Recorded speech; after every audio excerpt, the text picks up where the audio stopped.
ಒಂದು ಸಣ್ಣ ಹಳ್ಳಿ. ಆ ಹಳ್ಳಿಯ ಅಂಚಿನಲ್ಲಿ ಇದ್ದ ಒಂದು ಹಳೆಯ ಶಿವನ ದೇವಾಲಯ.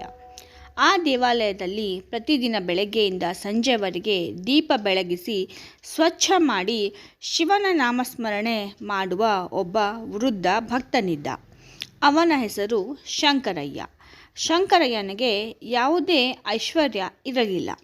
ಬಡತನದಲ್ಲೇ ಜೀವನ ಸಾಗಿಸುತ್ತಿದ್ದರೂ ಶಿವನ ಮೇಲೆ ಅವನಿಗೆ ಅಪಾರ ಭಕ್ತಿ ಇತ್ತು.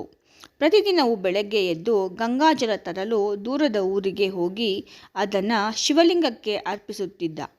ಹೂವು ಹಣ್ಣು ಇಲ್ಲದ ದಿನಗಳಲ್ಲಿ ಕೇವಲ ನೀರು ಮತ್ತು ಬಿಲ್ಪತ್ರೆಯನ್ನೇ ಅರ್ಪಿಸಿ ಓಂ ನಮಃ ಶಿವಾಯ ಎಂದು ಜಪಿಸುತ್ತಿದ್ದ.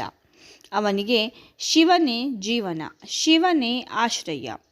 ಒಂದು ದಿನ ಹಳ್ಳಿಯಲ್ಲಿ ಭಾರೀ ಬರ ಬಂದಿತು. ಆಹಾರವೂ ಸಿಗದೆ ಜನರು ಊರು ಬಿಡಲು ಪ್ರಾರಂಭಿಸಿದರು.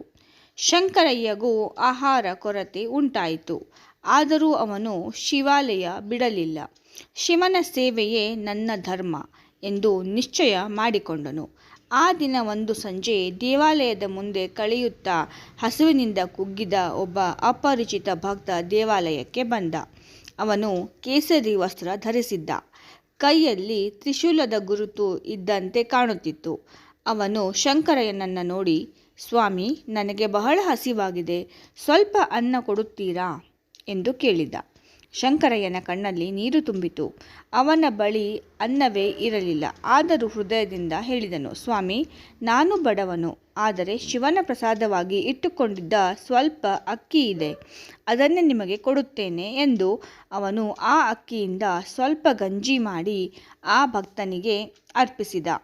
ಆ ಅಪರಿಚಿತ ಭಕ್ತ ಅದನ್ನು ಸಂತೋಷದಿಂದ ಸ್ವೀಕರಿಸಿ ತಿಂದನು.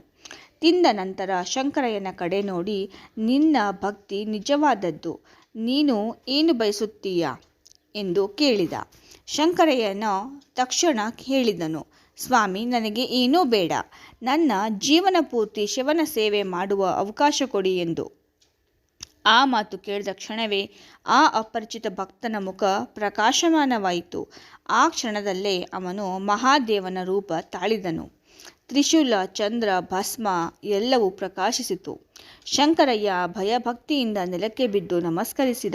ಶಿವನು ಹೇಳಿದನು, ಶಂಕರಯ್ಯ, ನಾನು ನಿನ್ನ ಭಕ್ತಿಯನ್ನು ಪರೀಕ್ಷಿಸಲು ಭಕ್ತನ ರೂಪದಲ್ಲಿ ಬಂದೆ.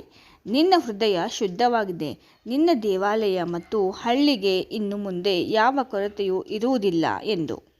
ಅಷ್ಟರಲ್ಲಿ ದೇವಾಲಯದ ಸುತ್ತೆಲ್ಲ ಹಸಿರಾಗಿ ಮಳೆ ಸುರಿಯತೊಡಗಿತು. ಬರ ತೊಲಗಿತು. ಹಳ್ಳಿ ಮತ್ತೆ ಸಮೃದ್ಧಿಯಾಯಿತು. ಶಿವನು ಅಂತರ್ಧಾನವಾದನು. ಆ ದಿನದಿಂದ ಶಂಕರಯ್ಯನ ಭಕ್ತಿ ಇನ್ನಷ್ಟು ಗಾಢವಾಯಿತು.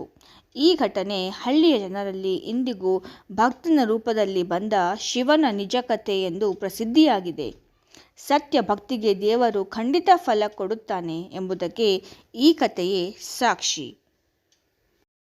ಶಂಕರಯ್ಯನ ಈ ಭಕ್ತಿಪೂರ್ವಕ ಕಥೆ ನಿಮಗೆ ಇಷ್ಟ ಆಗಿದೆ ಅಂತ ಭಾವಿಸ್ತೀನಿ. ಇದೇ ರೀತಿಯ ಹೆಚ್ಚಿನ ಭಕ್ತಿಪೂರ್ವಕ ಕಥೆಗಳಿಗಾಗಿ ನಮ್ಮ ಚಾನಲನ್ನು ಸಬ್ಸ್ಕ್ರೈಬ್ ಮಾಡ್ಕೊಳ್ಳಿ. ನೀವು ಕೂಡ ಶಿವನ ಪರಮ ಭಕ್ತರಾಗಿದ್ದರೆ ಈ ವಿಡಿಯೋನ ಲೈಕ್ ಮಾಡಿ. ಹಾಗೆಯೇ ಕಮೆಂಟಲ್ಲಿ ಓಂ ನಮಃ ಶಿವಾಯ್ ಅಥವಾ ಹರ್ ಹರ್ ಮಹಾದೇವ್ ಅಂತ ಬರೆಯೋದನ್ನು ಮರಿಬೇಡಿ. ಧನ್ಯವಾದಗಳು.